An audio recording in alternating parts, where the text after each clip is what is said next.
Okay, let's see.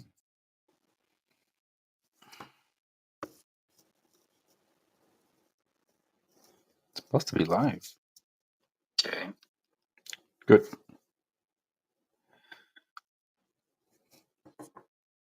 Okay.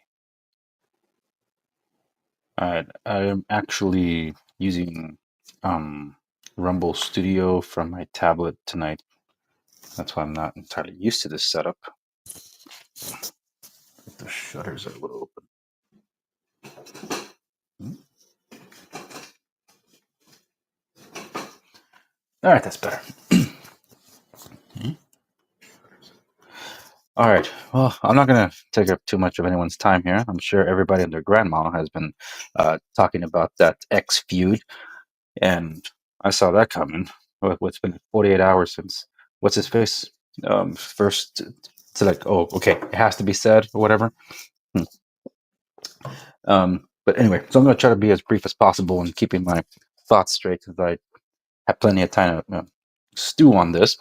So this is going out to those of you on Locals, Rumble. Thank you for those joining me on Rumble.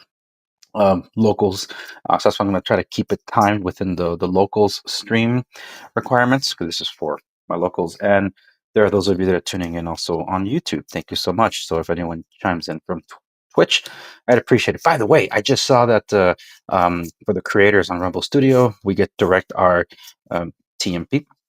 And now it's for all creators, not just those in the creators program. Okay, so let me keep my thoughts collected. I'm sure many of you have already digested on this stuff. And for those of you on YouTube, this is not something I normally talk about. I don't deal politics there. If anything, that's why I'm doing this in Rumble. Because YouTube often just, you know, live doesn't really get that much plays, and whenever there's politics, it doesn't really feed the algorithm. But on Rumble, especially live, there's a lot of discussions about that. And sorry, my lighting's a little off, but okay. So 5 days ago, Elon gets this beautiful send off. And for those of you that follow me on Instagram and know that I shared that post today, I shared that 5 days ago. This is what happened. He gets the key to the White House. Thank you, Elon. Doge has been a success. Blah blah blah. And 2 days later, or about 3 days later, is the backstabbing. This bill, and I'm going to get to the bill, by the way, because I have my issues with the bill too. But I want to speak to how this all came about because this is nothing new. Anybody that saw the first tweet that Elon put out there about 48 hours ago knew what would transpire because you pick a fight with the Don, he's going to respond. So I was waiting for that to happen. I'm surprised it actually took that long. And I was just anticipating the loyal lapdogs for Elon to come out in force and just echo everything that Elon is saying and just, to take his position on anything. The thing is that all the discourse happens on X. So if you criticize Elon, you don't get any place. So there were some major right-wing accounts that were calling out Elon that weren't really getting any traction. No surprise there. But Elon was for sure, and with the help of his lapdogs that have a million apiece when it comes to their followers, were just posting and echoing anything that Elon was saying. So if you saw the discourse as it happened on X today, as if you were following stock, then you would see that it seemed like Elon was winning the argument, and he was sourcing a lot of quotes and tweets that Trump had done before, and using his words against him, and this and that. So it looked pretty one-sided, and let me I'm adjusting my screen here, and it looked pretty one-sided. Eventually, Trump did get to respond a little here, a little there, until things really escalated when Trump started posting on Truth Social. Because first it was that reporter interview thing that he was taking questions from the press, and he said, "Well, not surprised that he turned against me, and I wouldn't be surprised that he hasn't insulted me personally, but he'll insult me personally later." Which that's exactly what happened, and that's when hell started breaking loose. And Trump threatened to cut the contracts that the government has with all of Elon's companies, of which Elon responded by saying, "I dare you," pretty much. And then later, That's exactly what Elon says in terms of, okay, uh, I'm going to start this decommissioning the Dragon spacecraft. But supposedly that Dragon spacecraft that he's decommissioned is a different one than the one that's supposedly went up to save the stranded astronauts. We're talking about one that hasn't been used like in 5 years. So this is like, I assumed that Elon was having a meltdown because he's a diva, and I saw it, and that's exactly how the entire day played out. Because then he started saying, "Oh yeah, Trump's on the Epstein list. That's why he hasn't been posted." Really? You think that the previous administration would not have used that against him if that were true? So I'm sorry, that just doesn't hold water. And an excellent summary of all this is actually over at Razor Fist. So check out the Rageaholic on YouTube, and I think he's on Rumble too. Check out his latest clip. That was pretty good. He did a really good summary of that. But then things just started getting worse and worse. And it's like, oh, we need. There are some right wing grifters that get paid so much that they are Elon stands. It's truly, and they took Elon's side back over the winter when there was a big old beef about H-1B visas. But the H-1B visa issue that happened over the winter that got a bunch of right-wing accounts and anyone that criticized Elon and H-1B visas, it got them demonetized, or in some cases deplatformed entirely because they were criticized Elon said he would F you up. He'll go to war over that. That was brewing for a while. Just before the election, we started seeing these big old tech oligarchs kind of circling around Trump and wanted inroads because they saw the handwriting on the wall. Anybody saw the handwriting on the wall long before any of this, but they started circling because they realized, holy smokes, he's going to win it. And of course, Elon was already in, so he didn't have to worry about that. But then things really started spiraling towards winter, around Christmas. And of course, the one that what led the charge in this was Laura Loomer. So she paid a heavy price because she had at the time 1.2 million followers, and she didn't have any income coming in from any other social media platform that she was on. Yeah, she was on Substack. She moved over to Rumble slash Locals, but really where she was making her subscribers and people were kind of paying her for her work was X, and X just took it all away from her just like that. And she was kept asking support for like, hey, how do I go about getting this back?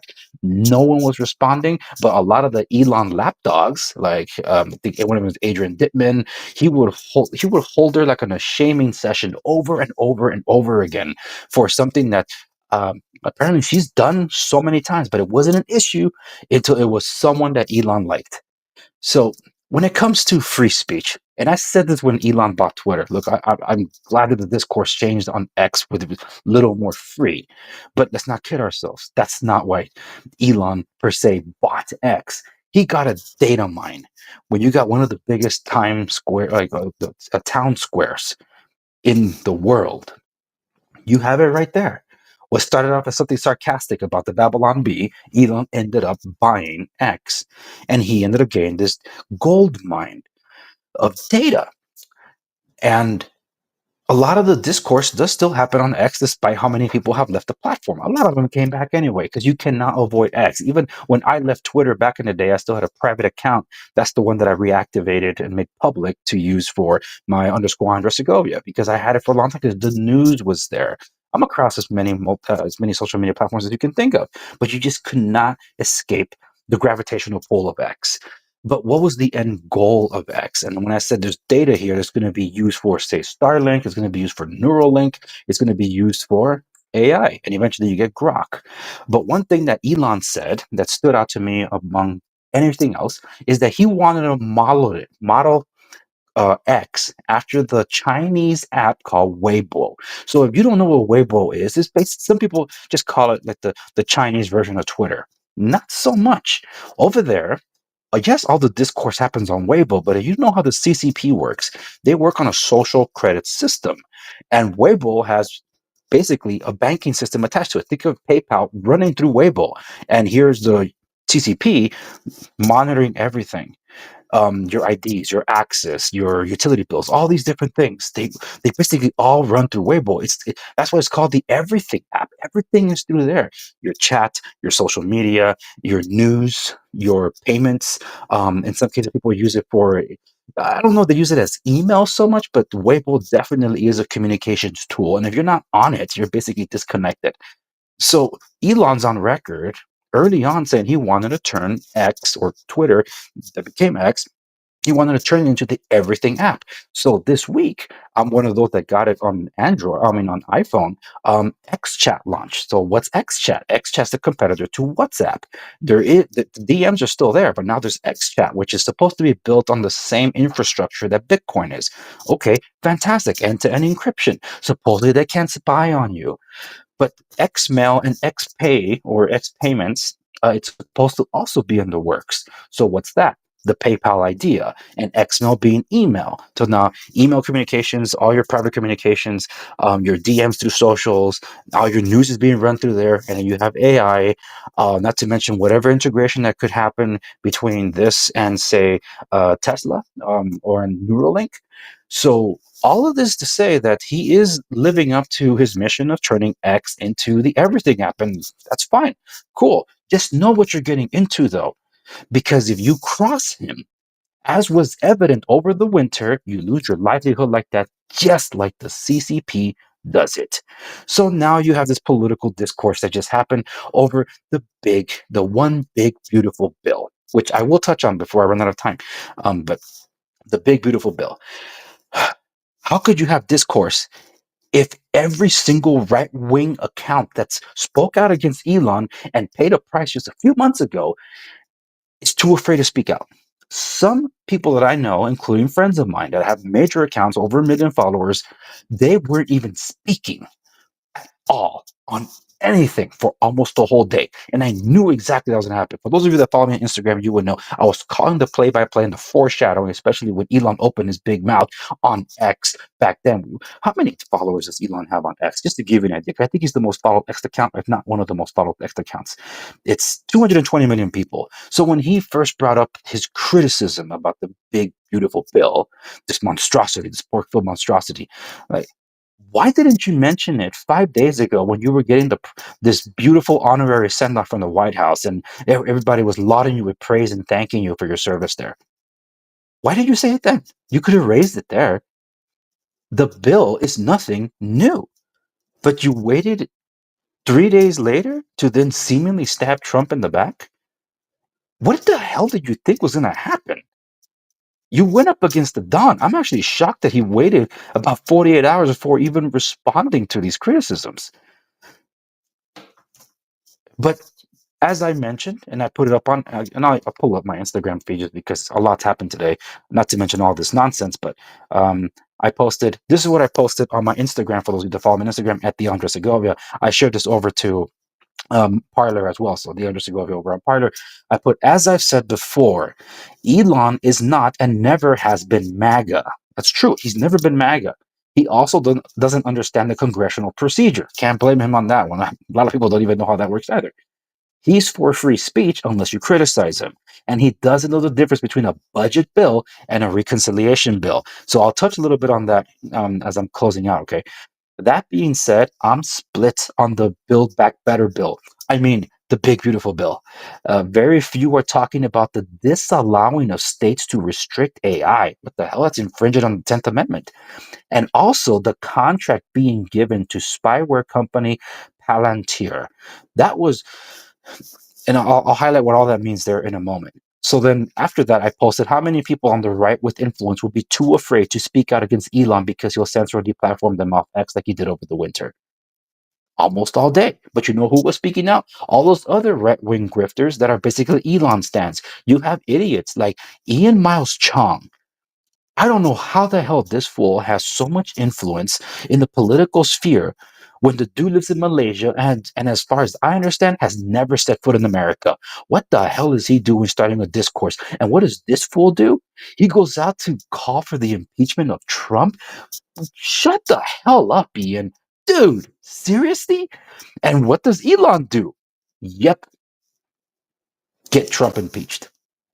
That was a bridge way too far. The Epstein thing was easy to debunk because that was pretty much bunkus. But there's going to be a lot of people that don't know about that are going to be, running out. Oh, yeah, he was on the Epstein files. Check out the Rageaholics or Razor Fists video for a good summation of that because he really encapsulates a lot of that history there for just a great debunk. So I'll leave it to him to do it because especially because I'm running up on time. So I put the whole 5 days ago. There's Trump thanking Elon for his services, giving him the honorary key, and then today Elon and Trump going at it because Trump says um, the easiest way to save money on our budget, billions and billions of dollars, is to terminate Elon's government subsidies and contracts. Then Elon responded, "Go ahead, make my day." Later on, Elon saying that, "Oh, I'm going to decommission the Dragon spacecraft," and then later on says, "Oh, by the way, Trump was on the Epstein list. Have a good day, DJT." And then later on, calling for or supporting impeaching Trump, and it just kept going and going. This fool was high on drugs. So that's just no other way to put it. And there I put it was childish, stupid, and immature. These fools, yes, Trump can be a fool too. So yeah, I'm calling these fools have each other on speed dial. This should have been discussed a long time ago. If this was all made for theater so they could all hash it out, man, that's 5D chess. That's awesome. That's not what we saw happening here. This was a friction that was exposing a lot, and it's causing people of influence on both sides of this argument to go to further extremes. Steve Bannon is not doing any favors calling for the investigation of of Elon's immigration status and demanding that he be deported. Like, what the hell, Steve Bannon? How's that supposed to help? He was the previous campaign strategist or campaign manager for Trump back in 2016 or whatever it is. It's like, dude, how is that working? That's first off, if Trump even did that, I'd be so against Trump. Man, that would be the most awful retaliatory thing to do because when Biden does it, it's awful. But when our guy does it, it'll be okay. You're calling on our guy to do the very thing that you were calling out the previous administrations that have weaponized government against individuals. That's hypocrisy. Seriously. That doesn't mean Steve Bannon wasn't making some good points, though, because this is one of the big things for why I'm like X, very much like Weibo. Tesla's in China, and any company that goes to China needs to give up their IP to the Chinese Communist Party. How has Tesla been in business in China if he hasn't done so when Elon is in the past year has capitulated to any censorship or requirements from other governments, like in Brazil, and whatever and however it's happening on the CCP, how is he able to do that? Unless, hey, what's going on? So that's an all for me to say that Elon was being childish. He started this public feud. Trump's not going to back down, and the guy's busy. It's like Elon had all day just to, just type away. Trump didn't respond in the timely manner as you would kind of see him. I'm surprised he hasn't gone on a tear on Truth Social this evening. But the latest is that Politico says that staffers, I think from both sides, have arranged for a reconciliatory phone call between Trump and Elon tomorrow. One thing's for sure: before um, before the afternoon, the Tesla stock had lost like $34 billion in valuation. So that wasn't so what looked like the argument that Elon was winning online in the X sphere was not translating to the financial side where Elon was losing $34 billion in valuation for his company. But a lot of it has been like 6.9% supposedly has been made up in the after hours trading after news broke that Trump and Elon would have a call. And this is after, let me properly credit him, Bill Ackman, I think his name is. By the way, Elon even called for a new party. First off, Elon, if your endorsement meant something, because this guy, Elon, stupidly went on to say that Trump would not have won without Elon. Excuse me, you endorsed Andrew Yang before. That got him nowhere. You endorsed Ron DeSantis. In fact, Ron DeSantis launched his campaign on X and that awful launch on X Spaces, okay? That got him nowhere. And you spent how many millions trying to prop up Ron DeSantis? Give me a break. And for the lapdogs like Deutsch designer, I, I, I have a love hate relationship with that guy. I often like his post. I often don't like his post. It's just it's way he cannot question his master. But for him to say that such ingratitude, please give me a break. What just happened 5 days ago? And like, oh, Elon has sacrificed so much for Trump. Excuse me, Trump has sacrificed so much for this country. I don't care what side of the political aisle you're on. This guy even took a bullet for this country, and all the lawfare that's happened even before that, and even the ridiculous amount of dragging it has to do for the Republicans Congress entirely, and now the freaking judicial lawfare that we see going on, like stopping any implementation. You can't kick people out of this country that came here illegally, but the courts were okay with millions coming here illegally. None of that makes any sense. But anyway, but this in the late evening was breaking. Elon Musk responds to Bill Ackman agreeing that he and President Trump should make peace for the good of the country. So hopefully that means that he realized how stupid he was in acting so childish, or maybe the drugs have worn off. I don't know. Some people say it was on ketamine today. Well, maybe. The point is that this was pathetic. It was always going to grow to be this ridiculous show. And if it was all part of the plan, then we all got duped and they play with our feelings, just like uh, Marvel's Infinity War. The movie was really good up until the last 5 minutes. Then the whole movie fell apart. Yeah, I don't like Endgame. Yeah, go back and look. It didn't age well. So that's I needed to express myself and give you the history because this is historical. What transpired between Trump and Elon, but Trump, yeah, he didn't do himself any favors either by saying things that were easily refutable, such as he had to, like he was that Elon was wearing thin and he had to fire him. Like, come on, it Trump is a BSer, and I work in real estate, and in real estate, there's a practice called puffing. Puffing is when, for example, if there's a house on fire, this is from The Simpsons, by the way, you're being trained. That's a motivated seller. That's puffing. Okay, so puffing happens. Something out of the way. Okay, and with the few minutes I have left, because I'm this is more for locals than it is anything else. So if you're watching on YouTube, thank you so much. Twitch, and those of you on Rumble, of course, always appreciate it. This is something that I normally tend to reserve for my locals community. And for those of you on Rumble, you know where the links are. There should be one down here or up here where it says you can join my community. It's free. I don't charge for my streams. But if you want to support me there, fantastic. Some people that are following me there do, so I appreciate every penny. YouTube just doesn't like this kind of content, so I stick to everything else. That's why if you haven't seen this before on YouTube, that's probably why. But with respects to the bill, as I mentioned, and I read it off um, my Instagram story, I'll read the bottom part again for those of you chiming in late. I'm split on the Build Back Better bill. I mean, the big, beautiful bill. That was on purpose. It wasn't a Freudian slip. When I hear BBB, I thought Build Back Better, not the big, beautiful bill. That's why Trump even tried to relabel it the one big, beautiful bill because the acronym was sounding very much like that awful infrastructure bill that added trillions to the deficit under Biden. And what we're seeing here, and there's some people that are making some very stupid, ignorant claims too, with respect to the bill. Some people are confusing this with a budget bill. A budget bill requires 60 votes, as I understand it, because you need about a two-thirds majority to get that passed, which means that you would need to work with Democrats to get that passed. In this case, this is a reconciliatory bill. So, like reappropriating some expenses and things like that. That's as best as I can describe it. But you don't need 60 votes. You need 50. And if Republicans and Democrats are voting along party lines, it'll basically split 50-50, which means JD Vance can be they can break the tie with the 51st vote. That's what the vice president can do in the Senate.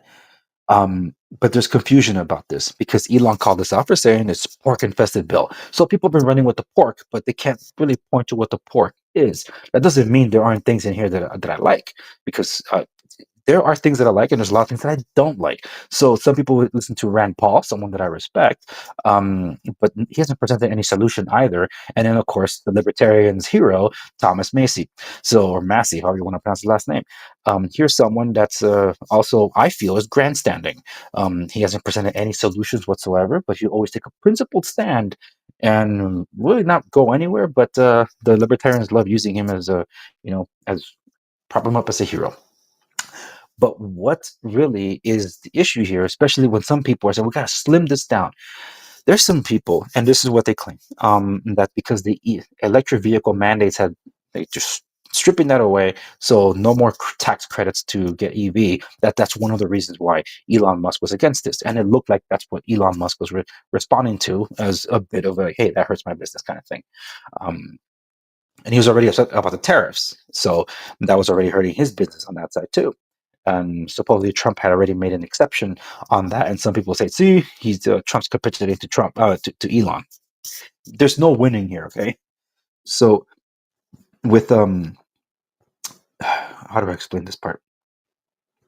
There are tax credits that were passed during the Trump administration. It was considered the biggest tax cut in history. Those are expiring. So that in this bill would extend them or make them permanent. One of the two, I forget. But the point is that it'll keep it going. But if they expire, that means those tax cuts become a re-established tax. And I think it's about 68%. I heard some numbers being thrown around. That's the case. That's a huge tax increase on everybody. So that's one of the big driving forces about this. And some people are stupid and say, drop the tax cuts, drop the tax cuts. Do you know what tax cuts are talking about? It's ones that are in place right freaking now, not new ones. There are other cuts being proposed. You heard about Medicare and Medicaid and things like that.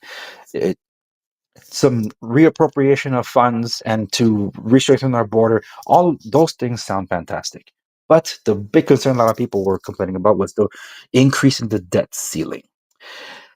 The thing is, overall, this is supposed to be a net cut of $1.6 trillion, something like that, at least $1 trillion net cut. And it's supposed to also include the implementation, or at least like the rubber stamp of approval of the Doge cuts. Now, Elon promised $1 trillion. They've only done 160 billion. And supposedly they don't have receipts for half of that. So they can be challenged. But those aren't official until Congress makes it official. So they still didn't put their rubber seal of approval. So none of that is technically implemented yet. So the success isn't a success yet. Doge is not a success yet until Congress makes it a success. So that's the overall picture of what we're looking at, and people are arguing about different things. It's raising the debt ceiling. It's like, well, the debt ceiling is going to be raised eventually down the road again when they do another CR bill and they wait for the very last minute, and everyone capitulates, and they start adding pork to a big fat bill, and everybody gets something so they can raise the debt ceiling. In this case, this bill is intended to be a cut overall in the next several years, and it's supposed to be a cut, but allows for the raising of the debt ceiling for just to have extra credit in more expenses, because there will be more expenses, particularly in trying to bring back manufacturing over here.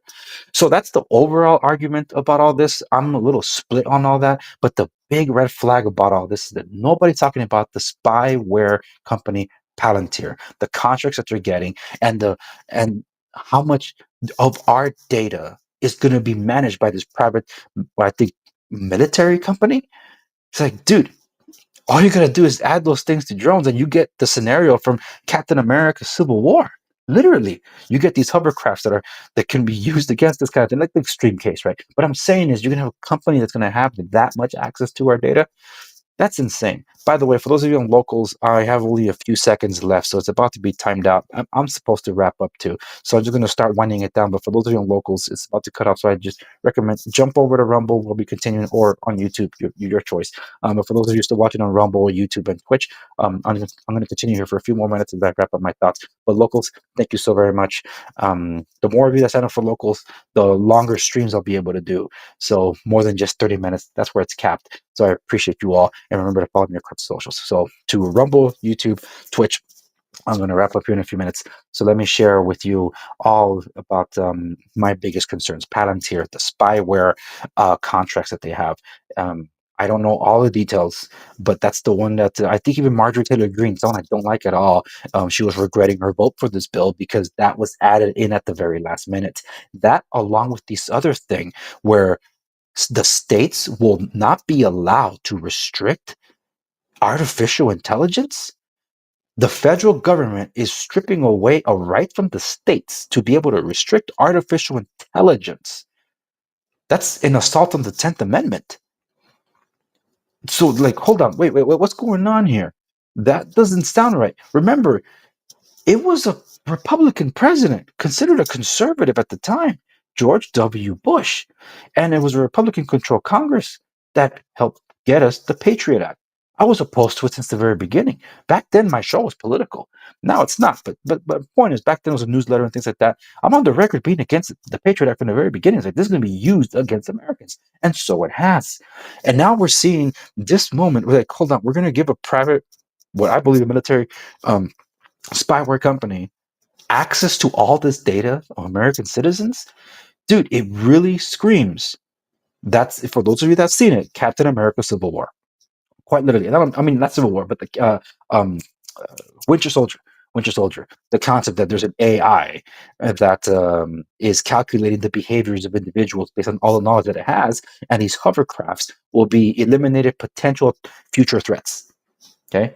And what has been happening more and more this year that friends of mine have been raising hell about for some time, and they've been on my show to talk about it, and I've been talking about it too, is the threats that we face, both foreign and domestic, that have been attacking. Just over the weekend was another attack, the one in Boulder, Colorado.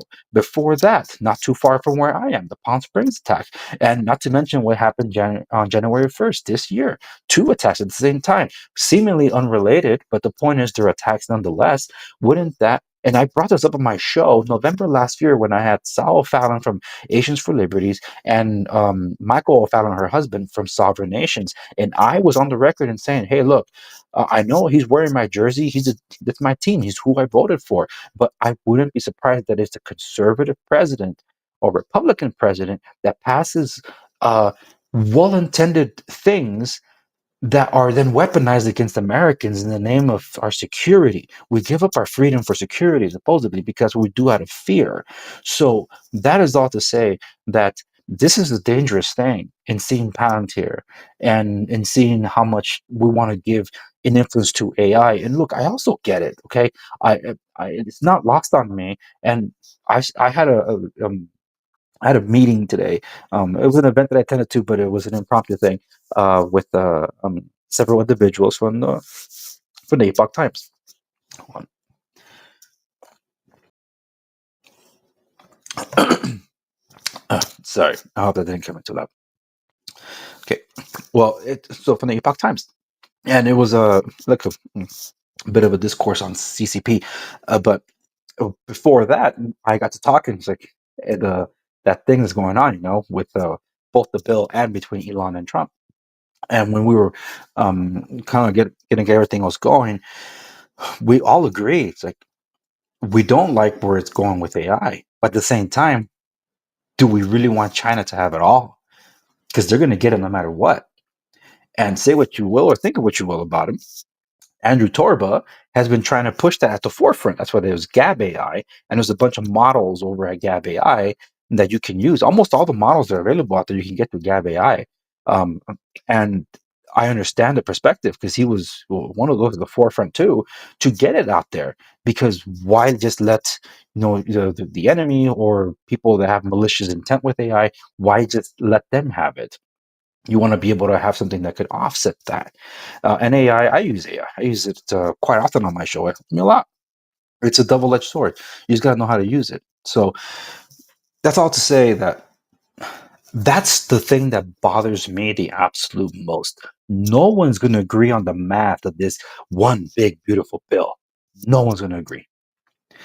But what we can probably agree upon is that there are stuff that needs to be taken out, especially when it infringes on the rights of its citizens. And the last thing I want is for this man that has taken a bullet for the people, that has sacrificed so much of his finances, his well-being, his safety, security, the, the comfort and convenience of his family to be able to experience just even normal everyday life, whatever that might be, because they can't, not because of how high profile he's become and how much of a target he's become. How then? I don't want him. I don't want his legacy to be one that, at the very end, draining the swamp, our freedoms die with him too. Like, it's all taken away. That would be his legacy. I don't want that. No, he's done so much. And in this feud between Elon, I was always going to default over to Trump because, like, sorry, man, he's done more for this country than you have. That doesn't mean Elon hasn't done anything. He's doing something for humanity as a whole.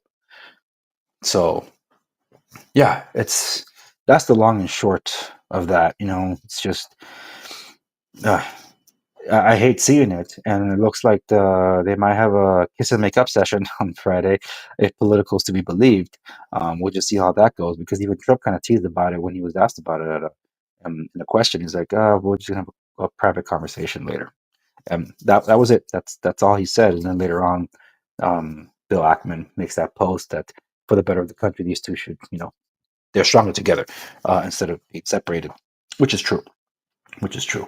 And I don't think one should, because they're insulting one another, um, just resort to childish, immature things against one another, because their egos are being hurt. You know, but yeah, hell of a day. Hell of a day, but I'll tell you this much, it wasn't boring. It wasn't boring. Oh, man. But anyway, this is the kind of stuff that I do on locals. So I usually like to have it there. It's a little more intimate than when I do on my live streams. And I'd like to join my locals community, Rumble, you know where it is, up here or down there. For those of you across everywhere else, I'll have to give you my link. It should be in the description or the channel summary there. And you'll find it on my summary links too, Segovia.start.page. That's from buffer.com. Thank you so much, Buffer. And you'll be able to find it there. Just go to locals. It's free to sign up. It'll probably say, oh, you want to pay for this? Don't worry about it. Just say you want to check the content out first, and then you can just subscribe from there. It's free. And you'll get emails from me whenever I go live, or you download the app, you get notifications whenever I go live, or just make some posts there too. It's not just this kind of stuff. It's a lot the unique shows that I do there. A lot of fun stuff too. I don't like being serious all the time. I have enough of that already as it is. Anyway, that's it. It's getting late. Tomorrow's another day. We'll see if we can end this week strong. And let's see what happens between Trump and Elon. But until then, thanks very much. Follow me across socials at the Segovia, and I'll see you in the next one.